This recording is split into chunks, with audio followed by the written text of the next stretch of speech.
Good morning, student. Today's topic collecting the finances वित्तीय व्यवस्था उपक्रम को वैधानिक स्थापना हो जाने तथा आवश्यक संसाधनों का एकत्रीकरण कर लेने के पश्चात वित्त की व्यवस्था करना एक महत्वपूर्ण कार्य होता है।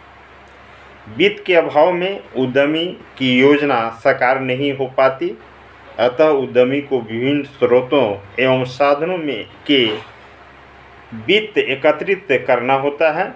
वित्त स्रोतों को दो वर्गों में विभाजित किया जा सकता है। पहला स्वामित्व पूंजी स्रोत तथा दूसरा ऋण पूंजी स्रोत।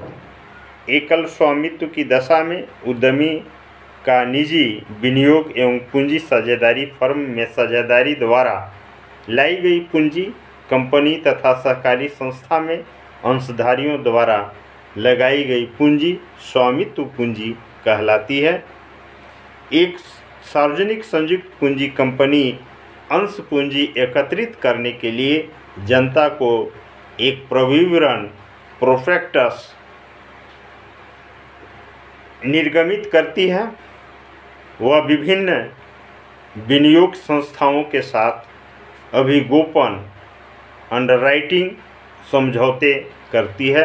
कंपनीवाद आवेदकों को अंश का आवंटन करके स्वामित्व पूंजी एकत्रित करती है।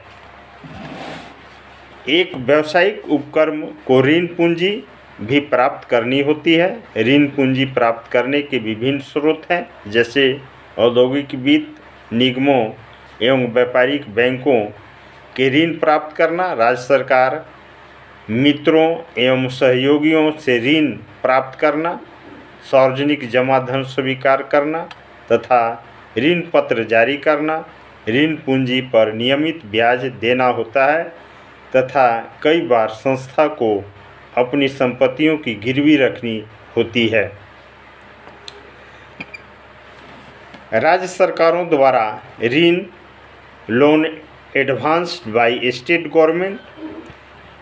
राज्य सरकारों से लिए गए ऋण पर ब्याज की दर अत्यंत कम 3 से 5% होती है। सरकारी इकाइयों की दशा में यह और भी कम है।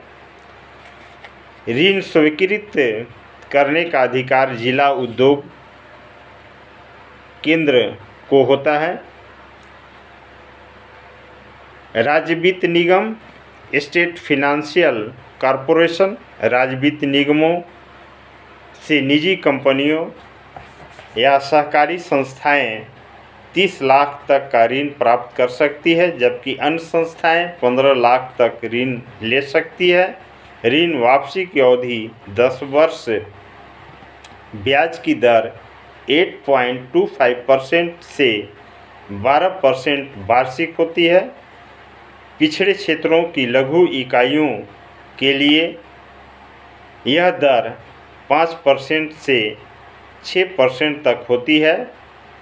राज्य वित्त निगम ऋण स्वीकृत करने से पूर्व उद्यम की पूंजी संरचना, उत्पादन लागत, लाभ मार्जिन, तकनीकी योग्यता, प्रबंधकीय योग्यता एवं आर्थिक व्यवहार्यता आदि घटकों पर विचार करते हैं। राष्ट्रीयकृत बैंक, नेशनलाइज्ड बैंक। राष्ट्रीयकृत बैंक भी स्वनियोजित उद्यमियों को ऋण के रूप में वित्तीय सहायता उपलब्ध कराती है। ये उद्यमियों, स्वरोजगार में लगे कामगारों, एकल व्यापारियों, फर्मों, संयुक्त हिंदू परिवारों, कंपनियों, औद्योगिक सहकारी समितियों आदि को ऋण प्रदान करते हैं।